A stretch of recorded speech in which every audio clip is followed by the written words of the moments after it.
Thank you for our nations. Thank you for your peace in our homes. Thank you for your purpose for our life.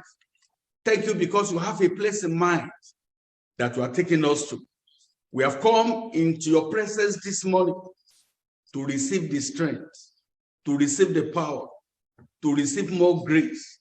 Many are dying, and they are going to hell every day. Many are dying without Christ. And of course, many people that have surrendered their life in the past, many people that have consecrated themselves unto the Lord in the past, many of them, they have given up because of what is happening during our own days. Lord, we are asking that as we gather this day, the very purpose why you have brought us together, you will bring it to pass in our lives in Jesus' name. Amen. We pray, oh Lord, that your power will speak to every heart. And the reason, the purpose why you have brought us together, we will bring it to pass in every life in Jesus' name. Amen. Thank you, Father, for answering our prayers. In Jesus' name, we pray. Amen. We are considering a topic this morning because of our time, and we are concerned with people that are on the net. I'm reading from Mark. I want to record that this morning. Mark chapter 13. I'm reading verse 32. Mark chapter 13. I'm reading from verse 32. But on that day and that hour knoweth no man, not the angels which are in heaven. I'm reading verse 32, Mark 13. Not the angels which are in heaven, neither the Son, but the Father. Verse 33, take ye heed, watch and pray, for ye know not when the time is. For the Son of Man is as a man taking a far journey, who left his house and gave authority to his servants, and to every man his work, and commanded the porter to watch. Watch ye therefore, for ye know not when the master of the house cometh, at evening, or at midnight, or at the cock crowing, or in the morning, lest coming suddenly he find you sleeping. And what I say unto you, I say unto all, watch. 1 Thessalonians chapter 4. 1 Thessalonians chapter 4. I'm reading verse 16 and 17. 1 Thessalonians chapter 4. I'm reading verse 16 and 17. For the Lord himself shall descend from heaven with a shout, with the voice of the archangels, and with the trump of God, and the dead in Christ shall rise first. Then we which are alive and remain shall be caught up together with them in the clouds to meet the Lord in the air, and so shall we ever be with the Lord. Wherefore, comfort one another with this word. 1 Corinthians chapter 15. 1 Corinthians chapter 15. I'm reading verse 51. Behold, I show you a mystery. We shall not all sleep. When the Bible is talking of sleep, it's talking of death. We shall not all sleep, but we shall all be changed.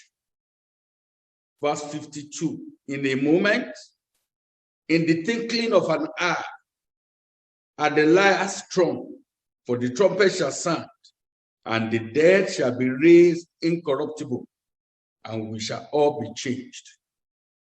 Every major happening in this world, including the time and season, it is always fixed and determined by the supreme power of God. These events are not only punctually determined, but they are also fixed to the very hour, according to the plan and the purpose of God.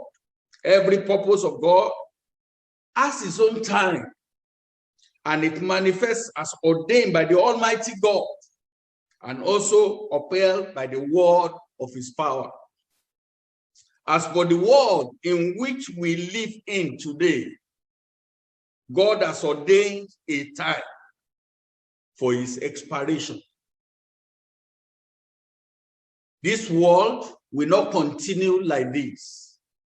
A time has been appointed. A time had been fixed for the close of this present world. A time had been fixed when Christ will come again to call his saints and the faithful back home. Jesus himself spoke about this, and he talked about his second coming many times in the scripture. And he repeated it in different ways, that Jesus is coming back again to take only the redeemed away to their eternal abode. That is, this world is not our place. We are in the market. And in the market, you buy, you sell, and you go back home. You don't sleep in the market. All true Christians of God, all true children of God, who have lived from the time of Abel, the first saint, right down to the last born again in the family of God, will be raptured to meet the Lord in the sky. What am I saying? It means a day had been appointed for me to die. A day had been appointed for you to die. I'm sorry, this is not a kind of message that people want to listen to. We have heard this many times, that people doesn't want to listen to this type of message. People want to live their life as if they will never die. After all, people are dying every day. But the devil take our mind out of that area, thinking that we will continue to enjoy this world. We will continue to enjoy our cars. We will continue to enjoy our wife. But the truth is this: either I like it or not, a day had been appointed for me to leave this world. Either you want to hear it or you don't want, a day had been appointed unto you to die.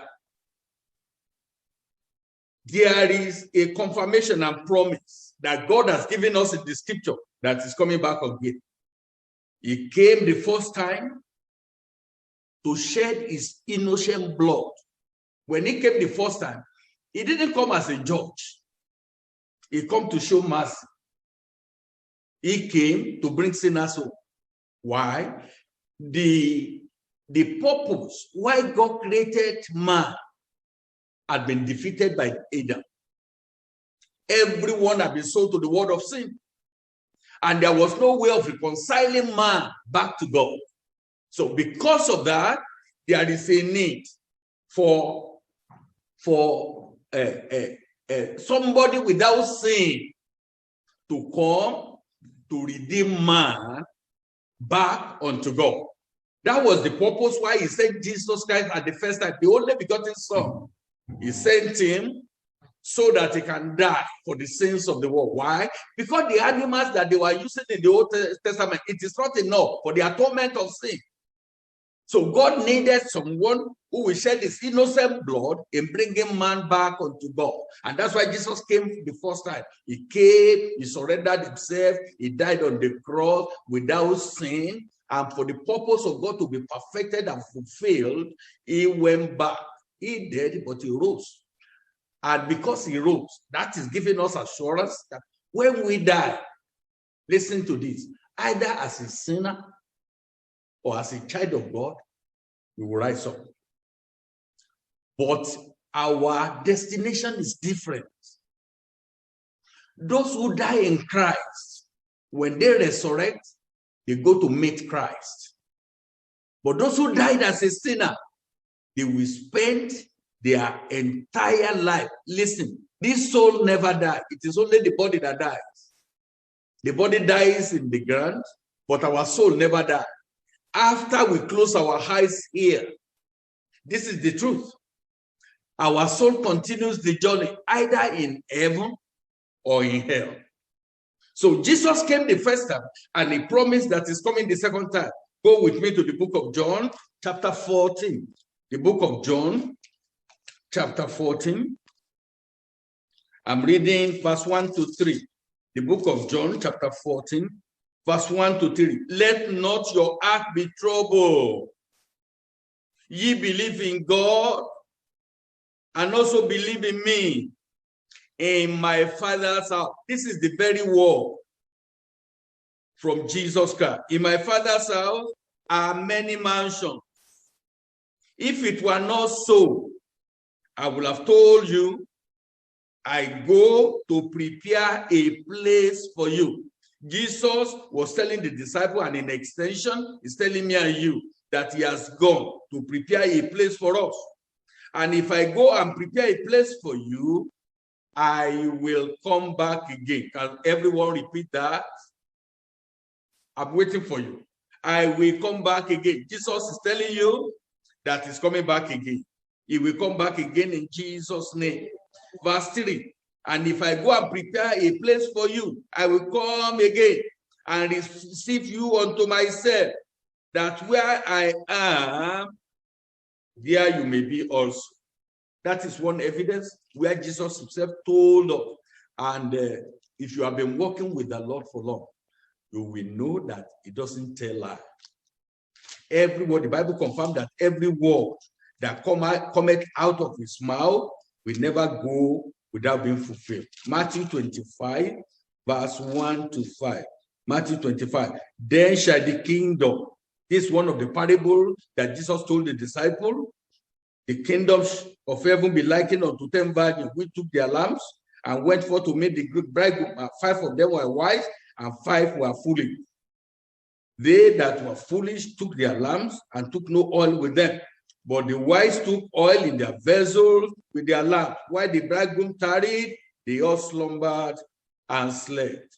Just like Sister said this morning, the church is making, there are a lot of things that are going on in the church now. Why? Because of COVID-19. And if we are not careful, that will be the devices of the devil to cast many people away.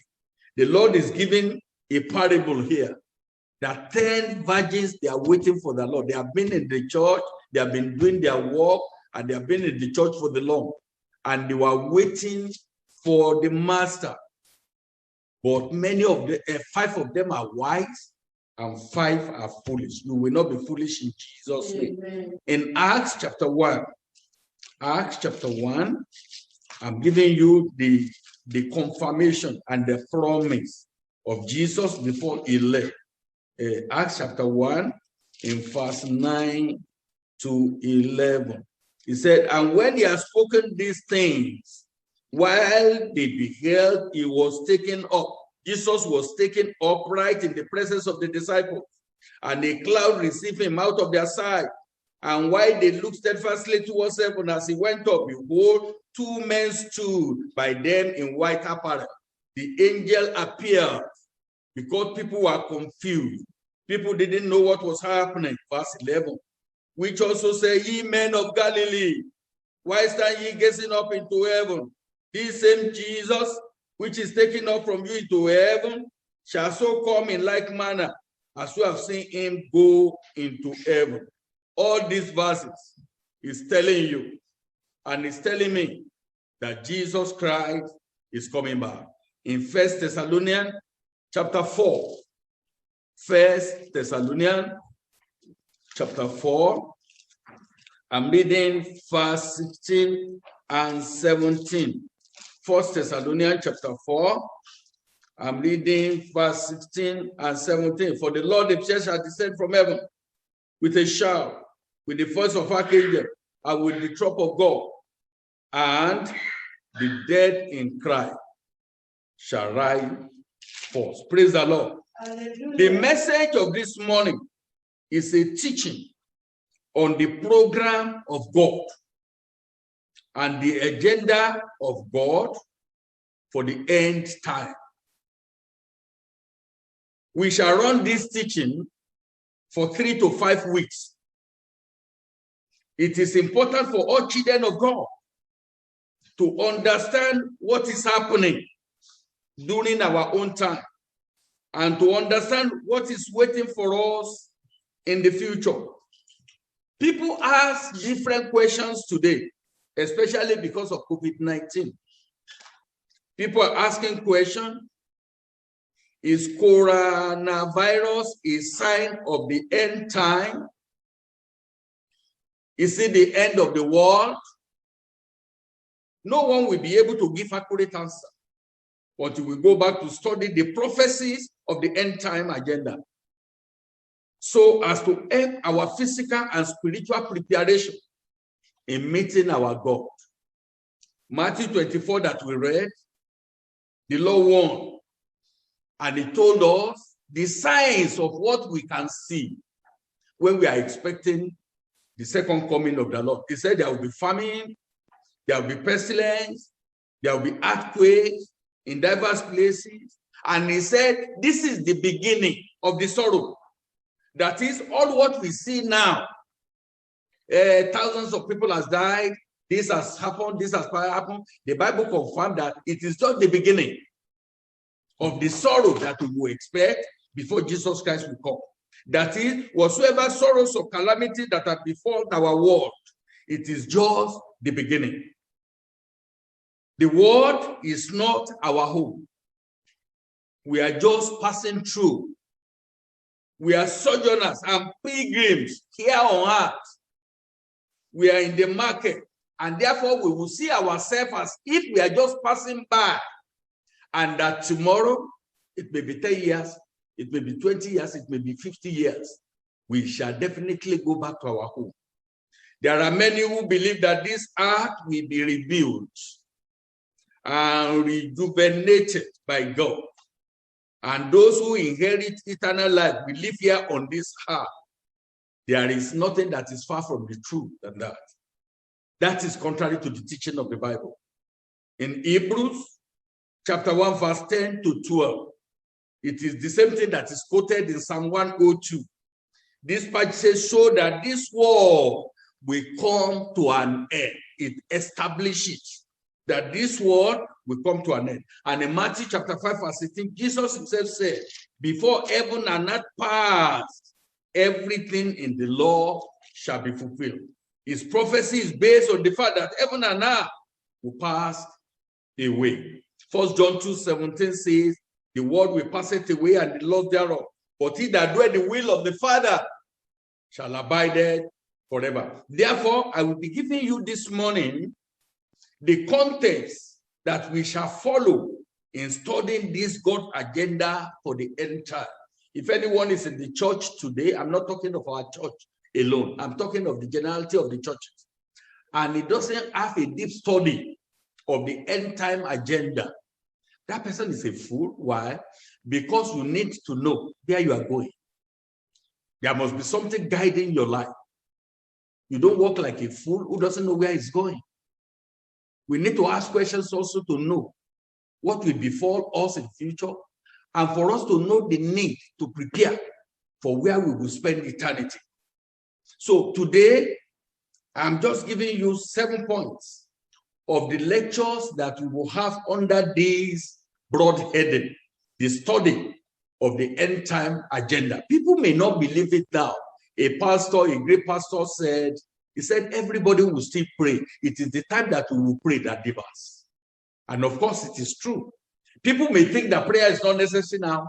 People may think that listening to messages is not necessary now. But the time is coming when you will think that you need it.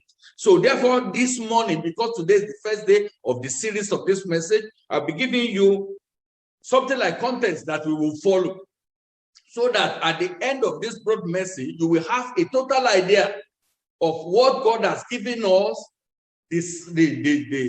how this world will come to close, and how we can walk with him to reign with him in eternity. Number one, what the church is expecting now is the rapture. The rapture of the saints. I'm coming back there if we have time today. That is, dead in Christ shall rise up first. Those who died in Christ, they have died 20 years ago, they have died 50 years ago, but they were real believers when they died.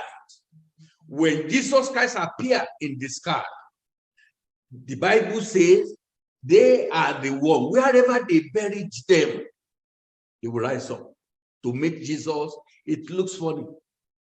It looks that is not possible. Yes, there are many people who lived before us, and they have thought that the aeroplane flying from Africa to here is not possible. There are times they were troubling their head. But today, it's just like a child plane. There are some things I also had thought that can this be possible, even in the world of science, but they are possible today. Of course, we don't have reason to doubt God. Why? He has made a lot, thousands of promises that he has fulfilled. If he said it, not the prophecy from the prophets, he said it that I'm coming back again. Am I going? It's just to prepare a place for you. After preparing the place for you, I'm coming back. Definitely Jesus is coming back. Can somebody say amen? Amen. Number 2. What happens after rapture is the marriage supper of the Lamb and the great tribulation. That is, I will just paraphrase it because today is the first message. Immediately the saints in the world, I told you the dead in Christ will rise first, and the Bible says those that are living, that is, if I'm living, if I'm still a living soul by the time Jesus Christ comes, if you are still living, you are not dead by the time Jesus Christ comes. The Bible says the dead in Christ will rise forth, and every one of us that are yet to die, it may be our children, it may be our grandchildren, they are not dead then, but they are believers. The Bible says they will be cut off because they are the only people that will listen to the trumpet. The Bible says the archangels, they will blow the trumpet. That trumpet is to allow people that Jesus has come. They will see it on the sky. While the dead, they are flying to meet him. The law of gravity will not work that day. So the dead in Christ will rise to meet the Lord, and those people that are living, they will be cut off with him. As the believers, caught up with Christ, and the believers that are dead, caught up with Christ, two things are happening at the same time. There is a purpose why God took the dead in Christ and the believers that are still living. He has a reason where he caught them up to heaven. Number 1, those believers, God had promised every believer's reward. So the purpose of taking them to heaven, number 1, is to organize, permit me to use the word party, fellowship, big fellowship for those that have died in Christ and the ones that are living, but they live according to Christ. There is a big entertainment for them. We call it marriage of the Lamb supper. It's just like having a supper with Christ. And that is the area, that is the place where God will distribute gifts. He will distribute rewards for all you have done. You come to the church in the morning to clean the floor, to arrange the gadgets, to do everything that they needed in the church. Nobody knows you. There is a record. You went for evangelism. There is a record. You give something to the church to develop the brethren. There is record. Every good things that you have done in the kingdom, there is a record. You may not be recognized by the pastor. That is not so important. In fact, the gift you give to people, they may not know who has the gift. That is not important. There is a record for it. Why that is going on in heaven? God is releasing his anger upon the heart, upon those people that remain in the heart. People, the rejectors of Christ. People that have said, I don't mind your cheat. I don't give to all this type of messages. They are lies. It is not possible. Yeah, the time is coming when they know that it is real. So by the time the people of God, by the time they have gone to heaven, so those are the two things that have happened. I told you, number 1 is rapture. Number 2 is that a marriage slap of the supper is going on there, and people are suffering here, real suffering, because that is the time when the Antichrist will take over this world. Number 2, that is number 2, the marriage supper of the Lamb and the great tribulation. I will advise, as my brother and my sister, both people in the church and people on the net, I want to just advise you that this message is important. And in all the 7 weeks that we will use on this topic is good. It's a message that it might be difficult for you to get the whole thing from a particular church. I just want you to have some writing down so that it will help your journey. It is a message you need for years to come to guide you. When the people are somersaulting and they are wondering, what is this one now? This another thing, what is happening now? You will be able to refer to these notes and know the exact stage that we have in the agenda of God. Number 3, the second coming of Christ. That is, rapture will take place first, the marriage supper of the Lamb and the great tribulation follows. And number 3, the second coming of Christ. The Bible made us to know after the marriage supper of the Lamb and after the great tribulation, then Jesus Christ will come into the world with the raptured saints. Don't forget, 2 categories of people are raptured. Can you remind me one? The dead in Christ. The believers that by the grace of God, they are living their life to please the Lord. They are in heaven with Christ. When Jesus Christ is coming back to come and reign and rule for 1,000 years, we call it millennial reign. He's coming with the raptured saints to come into this world. Number 4, that is the millennial reign. Jesus comes and come with the raptured saints. And number 4 is the millennial reign. The millennial reign means the 1,000 years of reign of Jesus Christ. The Bible says all tears will be wiped away. No darkness, no night, no day, no suffering, no sickness, no trouble. But remember, those people that are remaining in the world and they were not raptured, I will not be able to give it now because we are getting there. They are in suffering under the Antichrist. Millions of them will have died, but the Bible says by that time they will be looking for death to come and kill them. And the death is already bound. Death will say, the power is taken away from my hand, I can't kill again. And the Bible made us to know the type of suffering. It is not a type of death that we have now. They just shoot you up and you die. No. Under the Antichrist, they can be cutting only one hand for years. They remove their eyes, they remove their tongue, they kill them gradually. Why? It is the suffering from the Lord for rejecting Christ. Number 5, after millennial reign of Christ, the dead, all sinners during the Old Testament, all sinners during the New Testament to the time that Jesus Christ came, they will also resurrect and stand before God at great white throne judgment to be judged according to their works. You remember at the beginning of the message, I told you that everyone, either you are a sinner or not, everyone will resurrect. So the resurrection of the believers is at the time Jesus appeared during rapture. But what I'm telling you, number 5 is the, do I call it rapture? I won't give it rapture. Let's call it resurrection. Is the resurrection of the sinners. Put it that way. Those who died since the time of Adam, but they have never allowed God to be in their life. They have never belonged to God. This is their time because you have to suffer. You are responsible for the sins you have committed. And the Bible says sinners will never go unpunished unless they repent and receive forgiveness. So those people that have not received forgiveness before they die, they will also resurrect to have the reward of the evil that they have done. They kill people, they destroy life of others, they have done evil before God, and it's written against their name.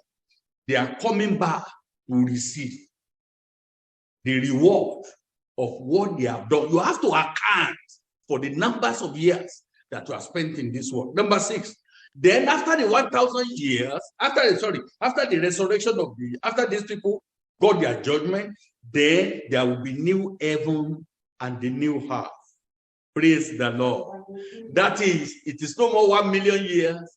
It is reigning, enjoying with Christ for life eternity. That's what we call eternity. This soul never die. Number 7, it is the hell, the place of everlasting punishment for the wicked. That is, when some people are living under new heaven and under new heart, and they are to enjoy Christ, to live with Christ in eternity, the judgment will send some people to hellfire. Yeah, millions of people doesn't believe about hellfire, but it is real. We shall be talking we shall be discussing the first in this God agenda for the end of time today. I have about 10 minutes if I can rush it. What is the first one? The rapture of the saints. And that is, what is the meaning of the rapture? I've said some, but let's take it as our first topic now, under this God's agenda. Rapture is the catching away of the saints to meet the Lord in the air and to be with him forever. That is, if you lose that opportunity, from what I've earlier explained, you will know that once rapture takes place and you don't go, it is like eternal doom. The only place we will appear again is when the sinners raptured, resurrected to take their reward. No other time to meet the Lord in the judgment. Once you miss that, you miss the supper of the Lamb, you miss everything, you miss the millennial reign, and the only place where you will appear is at the great white throne judgment to receive the reward of the evil that you have done when you are living. Rapture is the appearance of Jesus Christ on the sky and the supernatural disappearance of children of God from this sinful world. People will be shouting, 10,000 people missed in UK. We can locate 15,000 people in Canada. What is happening? We can see millions of people in US. The unbelievers, they will not understand. The CNN, if they can gather their gadgets together, they won't understand what is happening. All the news media, they will be shouting. Only those people that have gone to the church and they have never given their life to Christ, they will become automatic evangelists. Oh, I'm busy. This thing looks like a rapture. This thing looks like I'm missing. He will take his phone if the phone is still working, because there will be major disconnections. Pastor, are you still there? Some people will rest upon their pastor. If I don't get my pastor, maybe he has gone. But if we get the pastor, they will quickly become friends. Two sinners will become friends. That pastor has been preaching, but he has not been following what he's preaching. That sister has been going to the church, but is not a Christian. There are millions of people that are preaching today, but they are sinners. They are not, their names are not in the book of life. There are some sisters, they are head of the choir, but their names are not in the book of life. They are the first category of people that they will realize, oh, something has happened. All these things, it looks like a rapture. And by the time, few days after, they will know that something happened. The great event has happened. Jesus has taken the saints home. You will be there. Amen. I say you'll be there. I will be there in Jesus' name. Amen. In 1 Corinthians, go with me to 1 Corinthians chapter 15. Verse 51 and 52. Behold, I show you a mystery.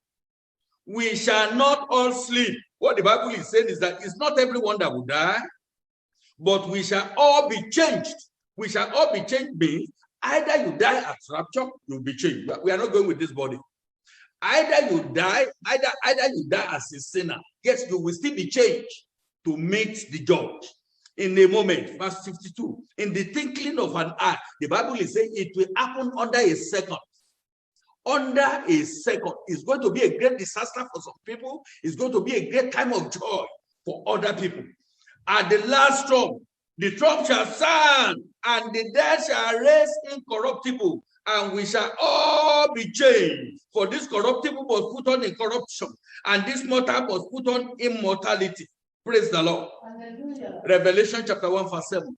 Revelation chapter 1 verse 7. Behold, he cometh with clouds, and every eye shall see him, and they also which pierce him, and all kindreds of the earth shall wail because of him. Even so, the church say, Amen. When rapture takes place, our bodies become glorified bodies. That the force of gravity will not have any pull on us. At rapture, Christ will not come into this house, but stop in the sky, in the air to receive the raptured saints.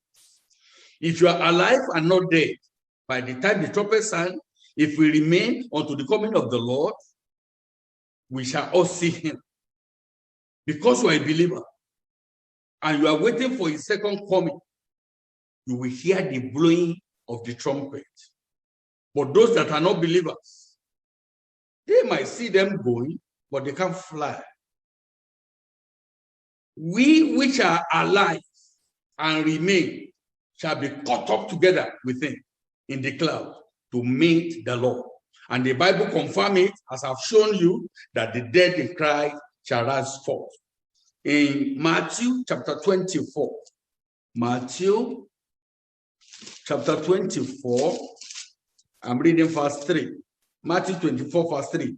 And as he sat upon the Mount Olivet, the disciple came unto him privately, saying, tell us when these things shall be, and what shall be the sign of your coming and the end of the world.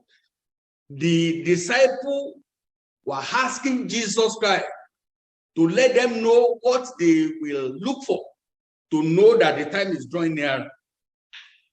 And Jesus told them, me, myself, I don't know. The whole program is with God. And he gave them the signs. If you follow the brother who read the Bible, he gave them the signs that they will see before the close of this world. Why is this sign very important to us today? Why? Because the date of rapture is not known. Jesus told them what to expect. The Lord is revealing to us this morning that the next event in the agenda of end time is rapture. The time of the rapture is not known, but he has given us signs to know how close the rapture is. The rapture will be heralded by the voice of the archangels and the blowing of the trumpet, signaling the end of this church age. Let's look at Luke chapter 17. Luke chapter 17. I'm reading verse 34. Luke 17:34. I tell you, in that night there shall be two men in one bed. One shall be taken, and the other shall be left. Two women shall be gathered together. One shall be taken, and the other left. 36. Two men shall be in the field. The one shall be taken, and the other left. The Lord is telling us how it will happen. Wife and husband, they will be on the bed. Because my salvation doesn't cover my wife. My wife's salvation doesn't cover the husband. Our salvation doesn't cover our children. So the Bible is telling us that the way it will happen, I'm not looking outwardly, I'm looking inwardly. I'm looking for those people who serve me genuinely. I'm looking for those people who surrender their life to me genuinely. I'm not looking for churchgoers. I'm not looking for hypocrites. I'm not looking for people that are hypocrites and they are deceivers and they are destroyers and they are witches and wizards and they have familiar spirit and they are still jumping on the pulpit. I'm not looking for pastors who have charm under their collar. People who want people in the church because of their benefit, but they don't have the life of Christ. The Lord says, two will be on the bed. I will take one, I will leave the rest. Why? Because I'm looking into the heart. I'm looking for people that are seeking me genuinely. I'm looking for people that are serving me, not because of money, not because of anything. They are just serving me because they know they belong to me. So two will be on the field working together. The faithful one, a believer, I will take him. He will hear the sound. The second one will not hear.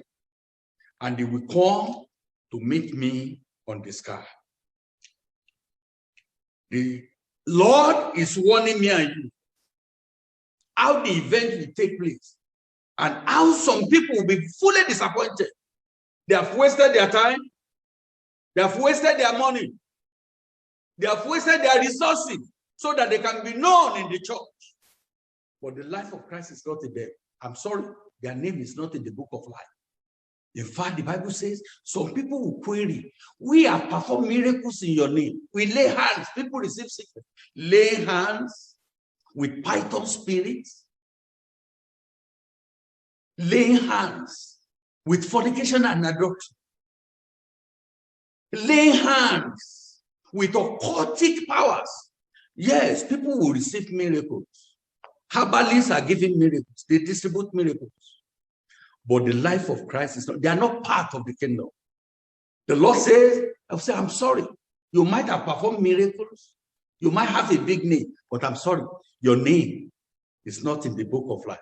That will not be your portion in Jesus' name. This is how far we can go today. We have to stop by 11:15. We are moving on with where we stop today so that we can continue next week. My prayer is that the Lord will help you so that we will be able to be in this message. I will be able to know the agenda of God. I will be able to get yourself prepared to meet the Lord at the head. Let's rise up and talk to the Lord. Are you preparing to meet the Lord? The Bible told us that false prophet will arise to deceive people. The condition of the nation will not be suitable for people to come to the church. People will reject the truth because they want to be known. They want to have a big name. And as a result, they will be careless, just like the 5 virgins. And when Jesus will come, their name is not in the book of life. They have been in the church. They are under spiritual atmosphere. And that has proved to them as if they are children of God. Being in a church is not a guarantee that you are a child of God. Being in a spiritual atmosphere, giving you a big position, does not qualify you to be a child of God. Are you born again? That is the question. Are you a child of God? Have you surrendered your sins unto the Lord? Have you received forgiveness? This is the qualification. Without holiness, no man shall see the Lord. Full stop. Without living a life of holiness, transparency, you will never see the Lord. God is not a respecter of person. Either you are white or you are black. What God is looking for is your faithfulness to his call. And this message of this morning is not to condemn you. God is sending this message to you to draw you back, to let you know that there are vacuums in your life. God wants to have you totally. So surrender your life unto Christ and tell God, this is my life. I've heard your word this morning and I want to live for you. Grant me the grace to live the rest of my life for you. Grant me the grace to follow you. Wherever I've been sinning, wherever I've been failing you, Lord, I need your grace this morning. Lord, I need your help this morning. Lord, I need your assistance this morning. All the sins in my life that have not allowed me to live according to your will, take it out of my life. I'm ready to follow you. I'm ready to live for you. I'm ready to live the rest of my life unto you. Father, we bless your name for this morning. We magnify you because of this good time. We thank you for your death on the cross of Calvary. And we thank you for the sinless blood that you shed. Lord, we are here this morning and we heard your word. And we see where we have lost it. We have seen that all our services, all our coming to the church, all our showing ourselves as a big man will be amounted to nothing if we miss the rapture. In fact, our friends in the world who knows that we have been going to the church, our friends in the world, those that have not come into the church, they will laugh at us if we miss heaven. Not that alone. If we are in the church and we could not meet it unto you, there will be mockery among our family members. Oh, we understand our home. We enjoy our whole life. So if we don't make heaven, we know we have enjoyed. But we are crying because of you. Because we know what you are putting. So you are not a believer, you are a secret sinner. They will mock us to scorn. Lord, we are crying unto you this morning. Whatsoever it will take you to take us to heaven, the grace that we need to be able to cut away everything that is taking us back to our vomit, all the resolutions every year, all the promises every year, but something will just take us back to that sin. Lord, we are praying that by your grace and by your power, you will help us as from this day to live our life in a way that will pleasing unto you. And by the time you will come, you will find us qualified to live with you in heaven, in Jesus' name. Amen. We pray that this message will not go just like others, but will help us to take necessary action so that we can repent our way, so that we can be reconciled back unto you, so that we can live for you, and we shall reign for you with you in Jesus' name. Amen. As we go this week, go with us. Amen. And we pray, oh Lord, that the grace we have received this week, it will be enough for us to live an only life that pleasing unto you throughout the week in Jesus' name. Amen. We bless your name for the answer. In Jesus' name we pray. Amen. Amen. As we go, may the Lord go with us. Amen. May all the desires of our heart come to pass. Amen. Wherever the devil is operating in our life, the hand of the devil in our marriage, in our business, in our job, I stand here as a man of God who has got the authority from God. I destroy all those powers in Jesus' name. Amen. Every activities of the demons, every activities of the devil that does not allow your life to progress, that does not allow the peace and the plan of God to come to pass in your life, I cut them away from your life in Jesus' name. I rebuke that sickness in your life. I rebuke that limitation in your life, and I command that by the mercy of the Lord, as you come back to God fully and you surrender your life unto God fully, every blessing that you are entitled to in the kingdom, the mighty hand of God will release it unto you in Jesus' name. As we go with us, O Lord. In Jesus' name we pray. Amen. Let's share the grace together. With the grace of the Lord Jesus Christ, the love of God, and the fellowship of the Holy Spirit be with us now and forevermore. Amen. Surely goodness and mercy shall follow us all the days of our life, and we shall dwell in the house of the Lord forever and ever. Amen. Thank you for coming. God bless.